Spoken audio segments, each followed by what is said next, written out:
इस दुनिया ने मुझको मैं इसकी उसकी फिक्र क्यों करूं।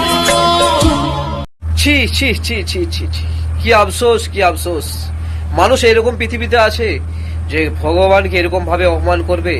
ভাই, মানুষ যে ধর্মেরই থাক না কেন, যে ধর্মকে সে মানুক না কেন, তা বলে এরকম ভাবে। আমি আপনাদেরকে বলবো, আপনারা ভিডিওটা বেশি থেকে বেশি শেয়ার করুন, যাতে করে এই কুলাঙ্গারটাকে পুলিশ অ্যারেস্ট করতে পারে, পুলিশে তুলে নিতে পারে। কারণ আজকে সে একটা দেবীর গলাতে এরকম ভাবে মালা পরিয়েছে, অপমান করেছে। এটা অপমানজনক, লজ্জাজনক ঘটনা। সেই কারণেই আপনার কর্তব্য ভিডিওটা বেশি থেকে বেশি শেয়ার করে দেন, আর এই মানুষটাকে পুলিশের হাতে তুলে দেন। আর সকালবেলায় তো ভিডিওটা দেখে আমার মাথা ঘুরে গেল যে মানুষ এতটা নিচে নামতে পারে, এতটা নিচে নামতে পারে। ভগবানের সামনে জানি না এটা কোন ধর্মের মানুষ, জানি না এটা কোন ধর্মের মানুষ, তবে যে ধর্মেরই হোক না কেন তাকে যেন পুলিশ অ্যারেস্ট করে। আপনার এটাই দায়িত্ব, আপনি ভিডিওটা বেশি থেকে বেশি শেয়ার করে দেন বন্ধুগণ।